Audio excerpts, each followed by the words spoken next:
Revenge of Shinobi is a great Mega Drive classic, having been included in several collections such as the 6-pack.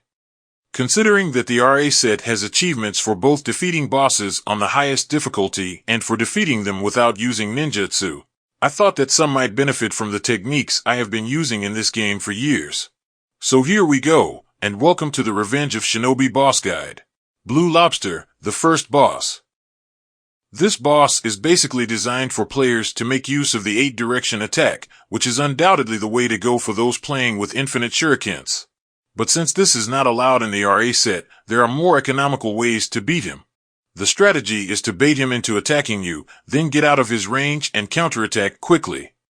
Just hit him 10 times and he'll be defeated. If you have the power-up from the previous level, then you only need half of the hits and victory is yours. Second boss, Shadow Dancer. His pattern in the first part of fight is to jump while throwing a shuriken, throw a second one while standing and a third one while crouching, and then repeat the process. For the first shuriken, just walk under it while approaching him, while for the other two, just attack him at the same time, and not only will your shuriken be blocked, but you'll also deal damage.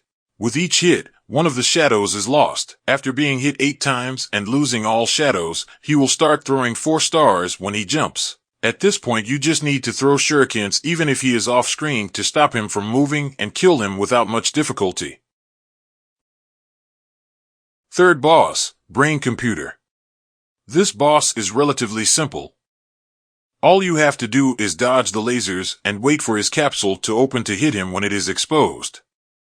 I found it easier to wait behind him, since you don't have to move as much as on the left side of the room.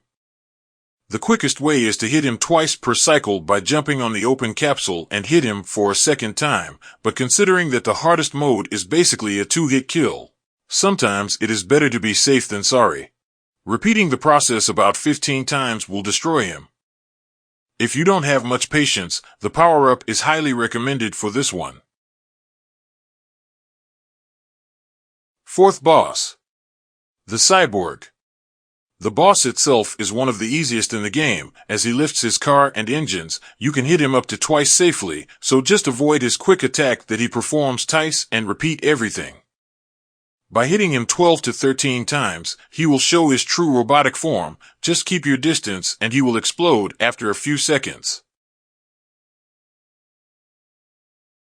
Fifth boss, the Armored Vehicle. It is another easy boss that consists of 3 cores that must be destroyed, and basically you only depend on timing to succeed here.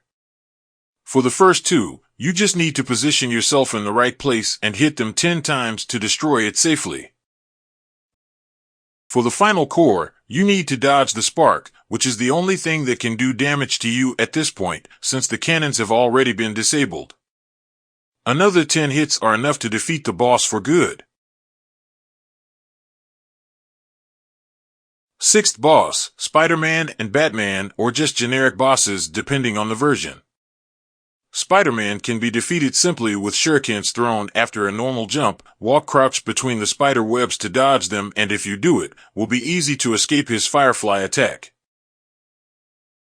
For this boss, in addition to increasing the damage, the power-up gives a great help to dodge the enemy's attacks. Be it Spider-Man's web that is disintegrated by the guard or the small bats that simply fall apart as well. But the big problem is that there is only one power-up on screen 6 to 1, and it is a long way without taking damage to the boss.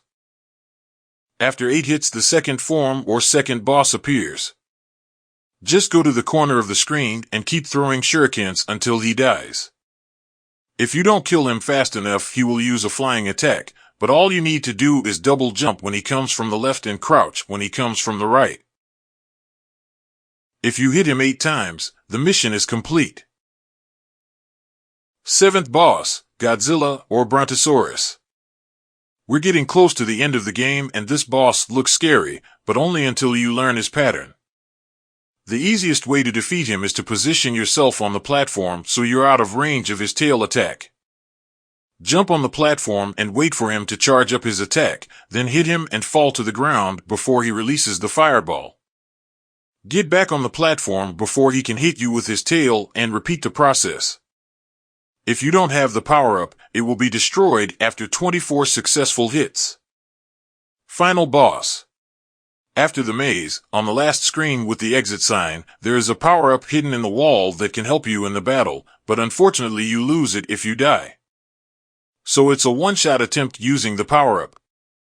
This last boss is pretty tricky, and if you haven't increased your health, his attacks are almost a hit kill. You need to hit him 20 times, but the big problem with this boss is that the speed at which he throws the hair can be random. While the direction is usually locked to the exact spot where you are at the exact moment he shoots, which ends up being random as well if you don't follow a consistent pattern. The best way I've found to defeat him is to hit him and jump towards him until the target is locked on, then change direction away from him while performing the double jump, successfully dodging his hair. Once this technique is mastered, just find a moment to coordinate your attack on the chains on the wall if the goal is the good ending and you've finished off the game.